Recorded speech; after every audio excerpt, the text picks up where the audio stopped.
Hello and welcome to News Club, where we talk about the news and what we can do about it. It's in the title, it's pretty obvious. I'm here today with Debs Grayson and Tom Chivers. Tom Chivers from the Media Reform Coalition and Debs Grayson, a media activist, much renowned and researcher. And me, your host, B. We are going to be talking about some seriously fun stuff. Tom Chivers hates Adolescence and is going to rant about how annoyed he is about that.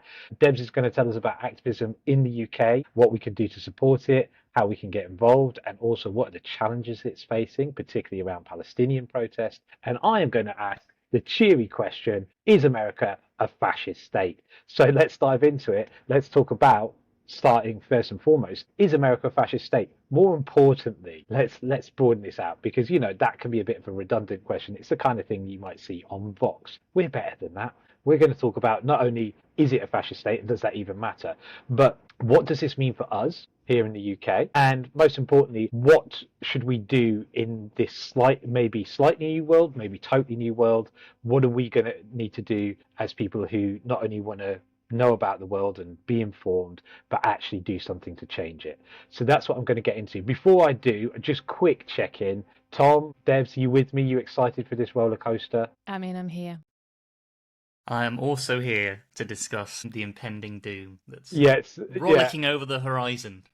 Well, I just wanted to share with the audience the level of energy you guys are going to be bringing to the podcast this morning because, yes, I am looking at some early morning faces. This is the same face I have at meetings at 4 o'clock in the afternoon, so I wouldn't Okay. oversell it too much.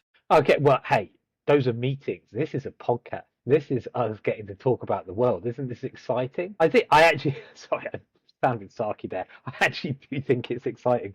I very rarely get to actually say, flipping heck, because, I'm thinking, what am I going to do about all this? What on earth is going on? And when you look at America, like Bennett, I mean, it's always tried to be the center of attention for the world, hasn't it? I mean, it's always had a pretty balmy place. Like their left wing is far right and their right wing is off the charts. That's always been the case. They've got serious religious fundamentalism in their country, deep and pervasive racism on all levels, not just in the institutions, but a level of bigotry that is quite hard to find elsewhere in the world. And, a lot of other things besides. And that toxic brew has led us to the beautiful second Trump presidency. It's going to be beautiful. It's going to be great. So let's dive into the first question here, right? Like, I'm going to take these by parts and then drag you in, guys, and see what you think. So the first part is America a fascist state and does that even matter? That's going to be a question that we've got to discuss, but also we want to talk about what does that mean for us and what do we do about it? However, it is possibly kind of useful for once to actually discuss whether this is the case. I know we bandy about and we have bandied about accusations of fascism, but we may have crossed the Rubicon. Recently, we have seen students being disappeared by unmarked police, put into vans without due process, without being taken to trial, without an arrest warrant for them, and then deported to mega prisons in El Salvador. We're seeing this with pro-Palestinian activists. For instance, a French researcher was denied entry because of their private messages that they sent on their WhatsApp and so forth, basically denigrating President Trump, and these were deemed quote unquote hateful messages, and therefore she was not allowed in the country. So you now can't message anyone about how much you think Trump is a lunatic and get into the US on your private device. So I guess we're all screwed. We're not going to America ever again. Rebecca Burke was a 28-year-old British cartoonist and backpacker who was detained by US immigration for 9 days without charge. It put in prison and put in solitary with lights on 24 hours a day before being deported again because of criticism she put on her social media of President Trump. And we are seeing lots and lots of innocent people being rounded up as under suspicion of potentially being quote unquote gang members and deported to this El Salvadorian prison. There's two sort of things that come to mind here before I hand over to you guys and ask you what you think of this. One is I remember seeing this story from the daughter of Brazilian refugees in Britain who had fled fascism in Brazil, and they said people still get married under fascism. People still become doctors and lawyers. They have careers and they have lives. Like fascism doesn't happen equally to everyone. And the second thing is a thought about, we don't end up at 1944 before 1932. Now, the problem is, and if we we talk about Britain, for instance, there's been some pretty authoritarian moves. Face recognition software in every city soon, and it's being rolled out in many cities already, just permanently on all over the place. We're seeing meetings getting broken up to prevent quote unquote public nuisance, and just police going into places of worship and breaking those meetings up. There's always authoritarianism, and as far as the state goes, it's always trying to get more power to discipline and control its citizenry. But I'm going to come to you, Chivers, first. Do you think we've crossed a Rubicon here in the US? Do you think it has become? Do you think this is 1932? This is the beginning of a sort of strongman um, autocracy, a dictatorship, essentially. Yeah, I mean, I think that it's trying to pull historical analogues is always very difficult because, not to be sort of dweeby about it, but things always emerge very differently in different contexts, and like the way that kind of the new American fascism is emerging is unfolding in very different ways and through different processes than what we saw in the 1930s. I think we can go through the point of like America has in many ways always been a fascist state since the 1940s and 50s. Like there's always been the sort of the explosion of the military industrial complex, the like close alliance between corporate power and state power, repressive elements of the state and law enforcement and security agencies on like free expression, open belief of dissident or oppositional forces within. And I mean, like all of that is here today. I think what the key difference is now is like how open and brazen a lot of that is, and how in particular a lot of the sort of moves of fascism that are being perpetrated by the Trump administration, the government and the various security agencies is being done in a very openly sort of celebratory, repressive and fascist way. I mean, I saw a clip the other day, I think it was some either Trump administration ghoul or like a Republican congressman or senator or something stood in front of a cage of like hundreds of detained men who I think have been swept up in this sort of Venezuelan gang sweep. If you have a tattoo that looks vaguely threatening to a white suburban American, then you've been thrown in jail. And here's like an official of the US state stood in front of this cage of like imprisoned men, like bragging and celebrating and saying, this is what we are doing as a state. We are using our power and authority to violently and indiscriminately and potentially, illegally, quote, and the state can do what it likes in terms of laws, but like against all sort of due process and rights and dignity, just mass arrest people on the basis of like active political and racial discrimination. So I think that's the sort of the difference here, is that through a mix of like new communicative platforms, the close embrace between the American powers of state and the sort of new frenetic style of social media posting and the sort of personality of this administration is much more openly celebratorily fascist and repressive. So I think that's a difference here, and I think that's also against a backdrop of the way that the American state doesn't really seem to have the same grasp on economic and material issues in the way that like fascist states of the past have. Fascist states of the past have been all about controlling the centres of the economy and production for the benefit of the state and the corporate and the powerful, and making sure that carries on. And there's elements of that in the Trump administration, but it's sort of like collapsing. All of this is collapsing. Every sort of basis and foundation of the economy is collapsing. And the Trump administration's response to it isn't like, let's take control of the commanding heights of the economy for our fascist purposes. Let's continue to deregulate and defund and remove money and power from the economy and funnel it up towards Elon Musk and Halliburton and all these major corporate powers. And it's sort of reaching this strange kind of point of collision between the obviously fascist instincts of the Republican Party under Trump versus, or coming up against, like the collapse of the nation state that is America, and the way that a lot of these institutions and these relationships between corporate power and wealth are becoming more and more unsustainable because of the systems they've put in place. Where that goes from here, unfortunately, we kind of have to wait and see, but it feels like a mix of desperation and celebration in a way that a lot of what the Trump administration's doing. What do you think about? Yeah, I mean, well, as they say, history doesn't repeat, but it rhymes. And of course, it's going to look different now than it has done previously. I mean, when the Nazis were on the rise, there weren't equivalents of Elon Musk and Zuckerberg and Jeff Bezos who have fortunes bigger than countries, and whose power and influence is not just within the nation, right? It's actually a genuinely kind of global level of influence. And I think you're right, Chivers, that there is this, it's like they've kind of grasped all the mechanisms of the state, but not actually to build a powerful and strong state, but to further empower these corporate interests. So at some point, these things will start to conflict with each other. And it's really unknown where that's going to go. I mean, even the kind of threats to invade Canada, it's like what does that even mean? And I think it's really important, like you're saying, fascism has always been here. It's just been unevenly distributed.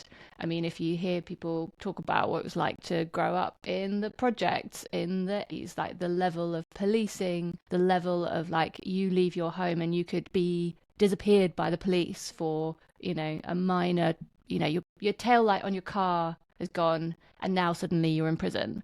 And that being the experience for Black communities and particularly for Black men. And plus, of course, when you think about what was not just happening within the US's borders, but outside of the US's borders, and all of the violence and much more explicit fascism that it's been supporting, particularly in Latin America and obviously in Israel. But yeah, of course, it is a step change for it to know there's no longer this kind of group of people who are very obviously can be protected through their economic status, I guess. If you are, it used to be that you could kind of buy your way out of some of this level of fascism of violence. But now, Nancy Pelosi might be actually at risk of her life without even doing anything particularly useful. Yeah. There is obviously a step change. And I think it's important. There's that really good film called Good? And it's about this academic in Nazi Germany. And yeah, he just sort of gets kind of swept up within the Nazi regime. And what I think is really well done about that film is that it shows the rise of the Nazi Party, but through the eyes of someone who's benefiting from it. They like his work. They quote his papers. He feels good about himself. And also, he's going to these rallies and his wife is like, look how happy everyone is. Like, you have to acknowledge that for some people, fascism is nice and it's fun. And for lots of people, it's not that different, especially people who've already kind of understood that they're trying to create enclaves away from the state. For example, the growth of Mormonism in the US and the power of Mormonism is exactly this community who've understood we need to be creating all of our own institutions, our own economies, our own structures, owning our own guns. They're kind of ready. And, they're obviously not going to be resisting fascism. They're in lots of ways tied up with it. But that's kind of your exit from it is really to find yourself another strongman or another authoritarian community to be part of. That's the context in which you can have safety. Well, we should come back to the context in which we can create safety. But there's two threads I want to pick up and then I'll move on to the next bit, which is one thing I'd like to highlight that I think makes this particularly fascist is not just the repressive nature of the state. People, Joe Biden still, quite frankly, deported, it is still day by day deported far larger numbers of people, like for instance. And at the moment, because Trump's way of running the state is so chaotic, he also imprisoned more people. So the state has always been repressive and screws people over, including innocent people, and particularly in America, where if you're arrested, you have to stay in jail unless you can buy your way out. You don't get to go home and get charged at a later point and go through a proper process. You get locked up sometimes for years. So it's always kind of been brutal there. But what is unique about this is, I think, two elements. One is that it's all put behind one person, Trump. Trump is taking power away from the judges. He's attacking judges. He's trying to get them de-elected, get them arrested, accusing them of treason. He's also talking now openly about running for a third term, which again, we know that he probably wouldn't want to actually run in an election. And God knows what 82-year-old Trump is going to be like if this is 78-year-old Trump. So, but the voice of the people internally are all speaking with his voice, and they mimic the way that he talks. And they use his words, his speech patterns. It's really weird. It's genuinely cultish. And I think when you look at fascism, which is an amorphous term, it is difficult because fascism is different in each country. It was different in Italy and Argentina and everything like that. It does tend to be about attacks on working class minorities, first and foremost, pick on the weakest so they can't resist you and break them first. And it's about authority being in a single leader, and a cult of personality usually around that leader. Trump really has that in spades. He really didn't in the first term. There was a lot, and the problem is that I think liberal commentators went overboard in the first term, and now it's almost some of the critiques are meaningless, and people are like, well, if this is fascism, so what? This is it doesn't feel any different. And eggs used to cost so much more. It's sort of brings me to the second thing, which is the economy. And you're right that he's not trying to nationalize or centralize lots of elements of the economy. But what he is planning to do is do tariffs everywhere. And this is going to lead us on to how this all affects us, right? And how they affect us. Because, fascism, America supported fascist governments, at least 50, 60, 70 fascist governments around the world in the past 50, 60, 70 years. It's responsible for something like 80 or 90 coups. I have to find it out. It's certainly at least it's over 50 coups, right, to install dictators. So there's always that foreign policy element as well. But what's unique about this is that tariffs are supposed to reshape the internal economy of the US. The regime is very focused on making America self-sufficient, basically in the face of climate change, actually. They're like, we want to get minerals, we want to get resources, we want them to be near us. Canada, Greenland, Gulf of Mexico will occupy the north of Mexico. We're not going to bother about the rest of the world. It looks like, they've actually managed to, through their tariffs, unite Korea, Japan, and China together. And they're uniting the world kind of against them. And they're like, we don't care.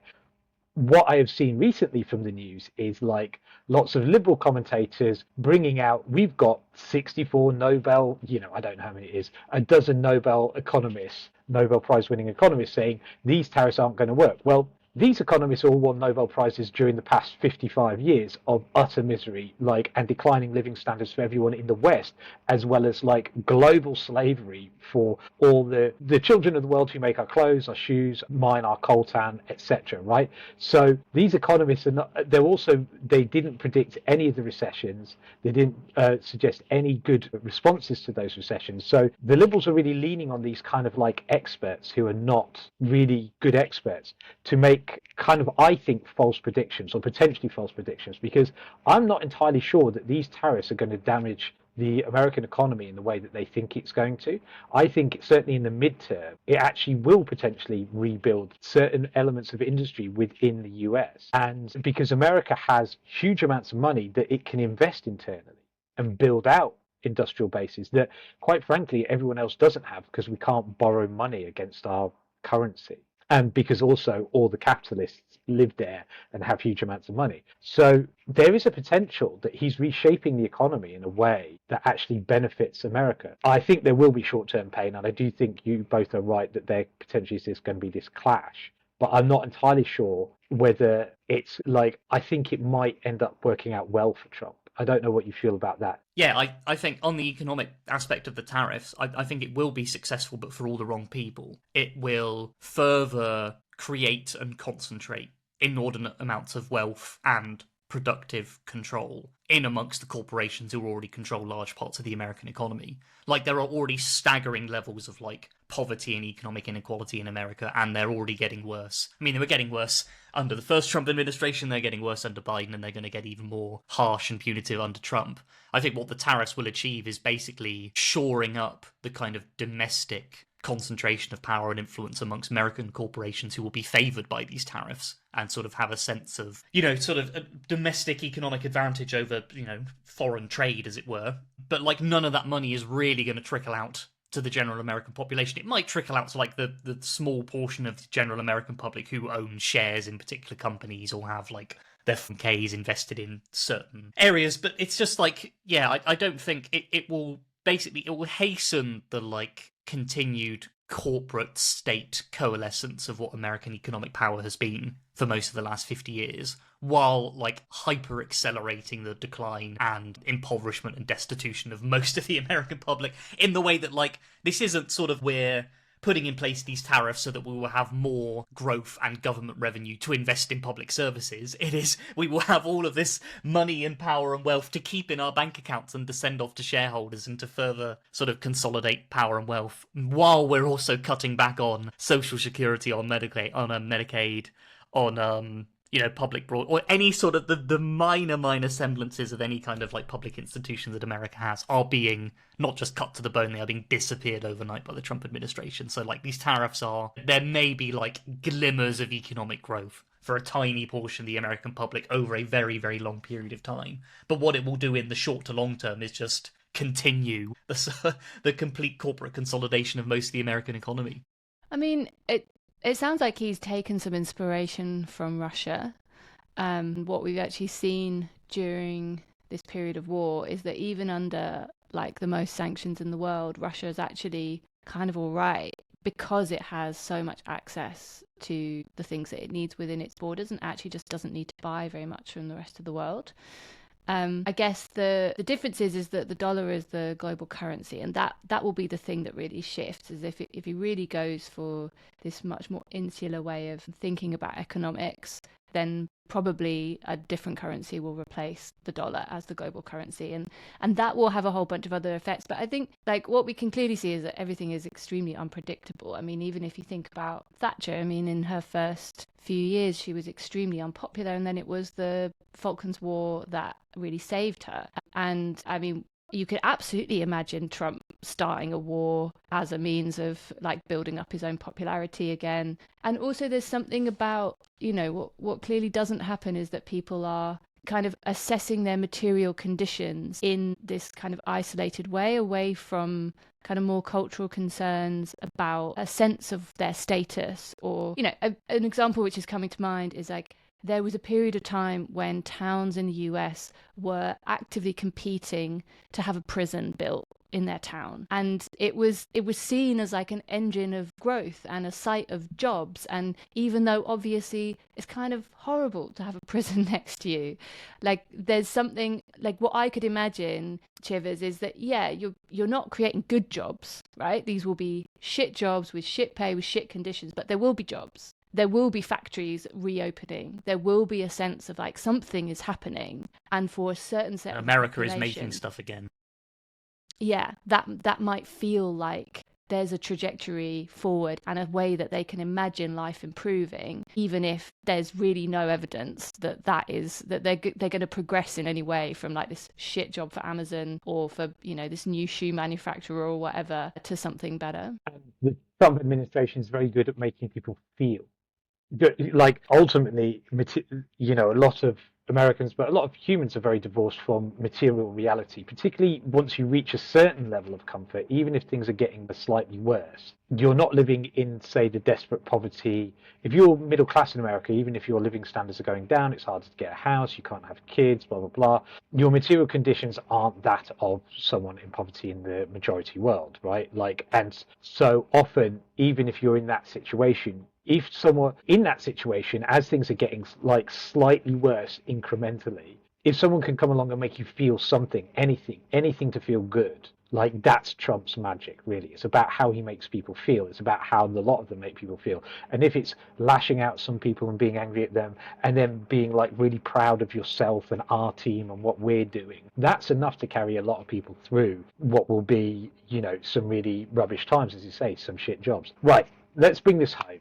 I'm going to talk about what I'm calling Project 2029, because my assessment is, and I'll get your quick reactions on this and then we'll move on. My assessment is this. The effect that this has for us here is that liberal institutions, so things like the rule of law, as poor a protection as it is, institutions like charities and other liberal institutions that relied on, like, what's the name, the investments abroad that we used to do, the sort of development programs and things like that. We've seen in America, they're all gone. Everyone I know in America has lost their job, right? Like that's the way it is. Those institutions will go across Europe by 2029 because for three reasons, really. One, people already hate a lot of liberal institutions and a sizable body of people who already just dislike them.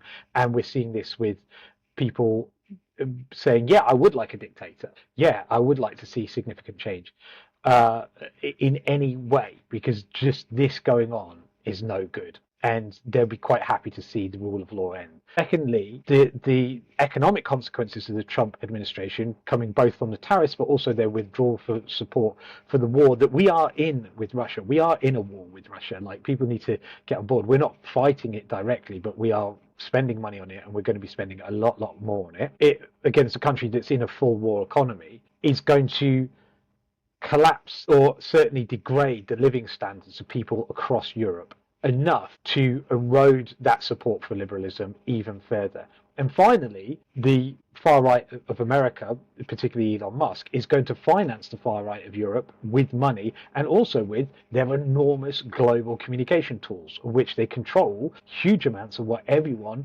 sees, thinks, talks about. And Musk has made it very clear that his control of Twitter is specifically to make it about himself. And you have to talk about what he's talking about, because you're going to see it on your feed whether you like it or not. So in that arena, you've got febrile, you've got right-wing parties that are already at 20-25% voting support, which is enough in a lot of European democracies for them to take power, actually. But they're going to be pushed over the edge by the declining living standards for everyone, and a lot of people's just dissatisfaction with liberal parties. Again, we'll talk about the Labour Party, but one of the things they're doing with the headwinds to the global economy is go, okay, we need to make up 5 billion, which is not a huge amount, right? We're paying 110 billion a year on our debt repayments and interest on our debt repayments. So we've spent 5 billion years, we're going to make 5 billion pounds worth of cuts to push anywhere between 250,000 to 1 million people into poverty. Not only push them into poverty, which is going to create a moral outcry, it's going to affect a lot of people outside of those people in poverty. In a basic economic sense, you're just taking that money out of the economy.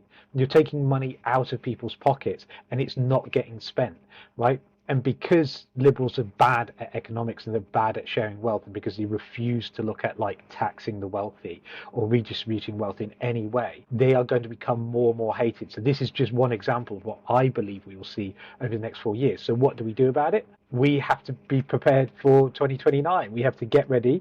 We have to do what Deb said. We have to be like the Mormons. We have to build our own institutions, but not around some bizarre cult that may or may not involve polygamy. I don't think we need to do that. But what I think we do need to do is look at building parallel institutions around food and energy and healthcare, not to necessarily replace everything, but to be able to provide enough for ourselves. I think we need to really look at how we can control the media and reform it. And I think we need to also be prepared to defend these institutions when the attacks come, when these right-wing governments get into power. Even if we don't like the institutions very much, we need to be able to prepare them. How do we do that? How do you do that?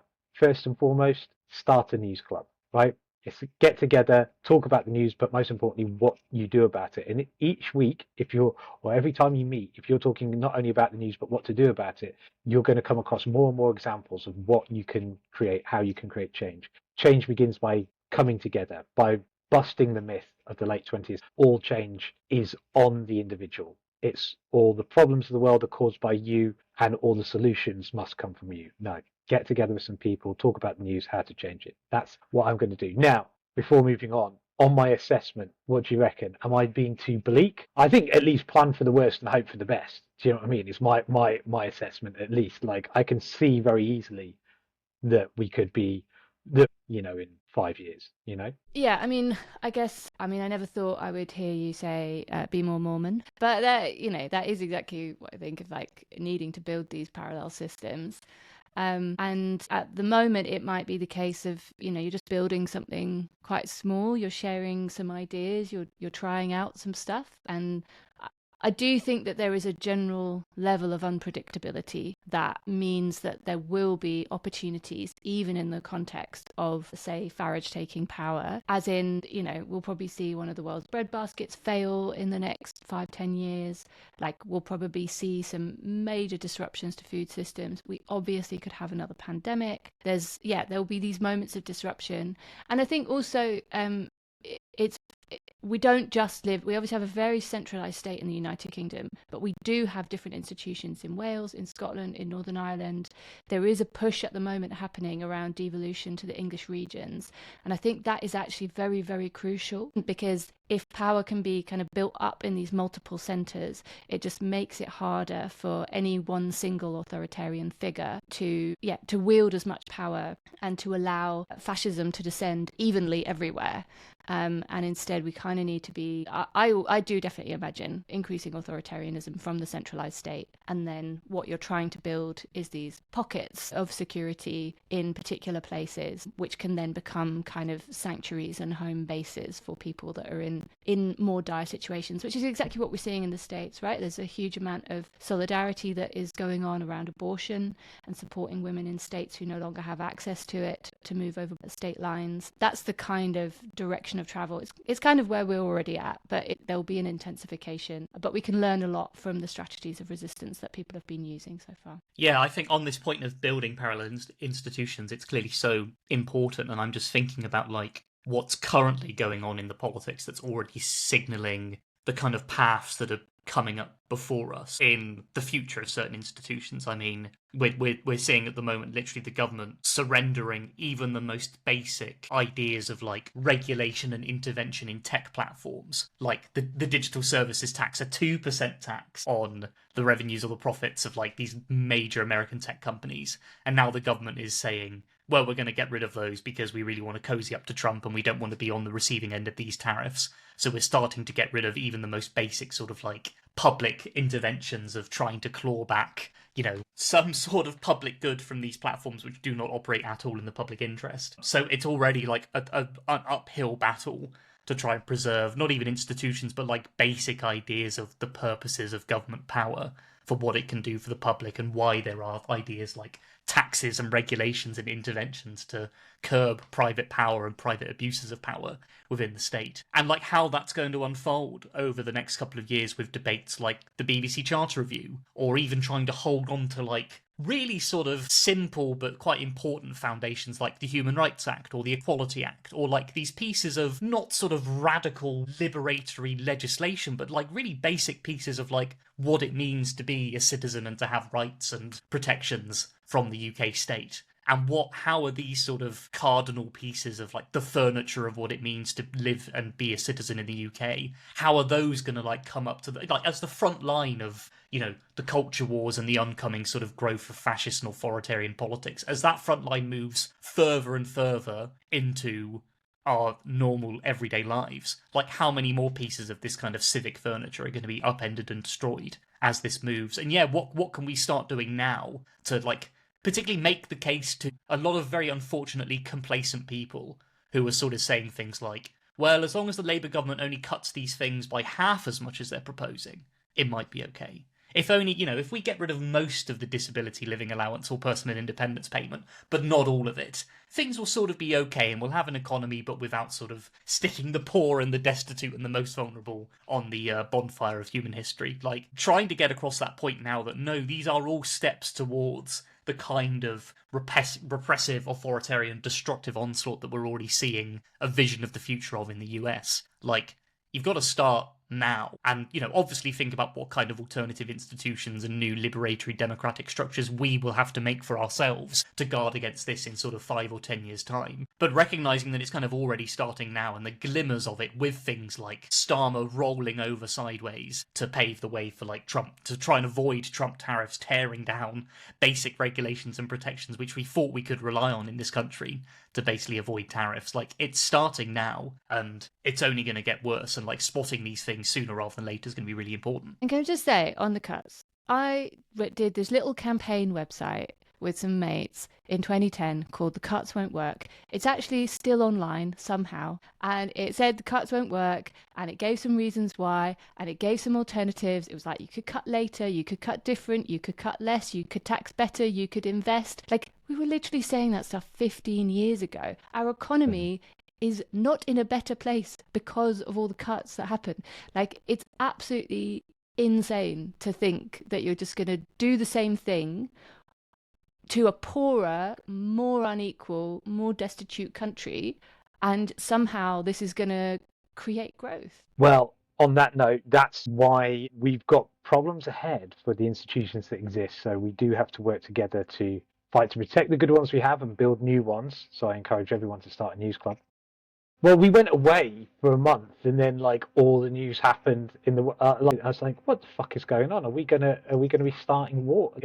Are we going to war with America? Is that actually happening? Are we going to be fighting?" You can sleep easy at night knowing that Keir Starmer's too much of a fucking craven coward to ever start a war with America. Like, if there's one benefit of being him as Prime Minister, it's like, no, when Trump fucking sends, the USS Ronald Reagan to Greenland and start carpet bombing all of these tiny fishing villages with like a population of 2 people, you can sleep well at night knowing Keir Starmer's not going to lift a fucking finger. I don't think the Yanks are going to invade Canada, right? Like, because I think Trump's he's a fucking idiot. He doesn't. But Greenland, he's like, oh yeah, 40,000 people. Yeah, I could take them. Do you know what I mean? Like, they sent over what? They sent over JD Vance with like 200 special operatives or whatever. And you're like, that genuinely is enough to take over that country. Like, those 200 people could take over that country. Do you know what I mean? In the good old days of like gunboat diplomacy in the sort of late 1800s, early 1900s, it would have been like, okay, that's basically a declaration of war, right? You've brought a load of fucking state mercenaries to our island, to our, to Denmark's crown dependency. That's a declaration of war. We're going to send our own little Danish special forces back to the White House and show you what we mean. But it's going to be funny though. Like, Europe is reacting. EU element of Europe is reacting like in a way I didn't think they would. The investment in the military, while scary, I mean, the last thing we want to fucking see is the Germans rearming. Jesus Christ! But like, they've relaxed those borrowing rules, which do. That is going to cause internal investment and might protect their economies better. But also there might be in a lot of headwinds. I don't know. We're going to be fighting the fucking Russians as well. We'll keep following it. There's going to be plenty of geopolitics to talk about.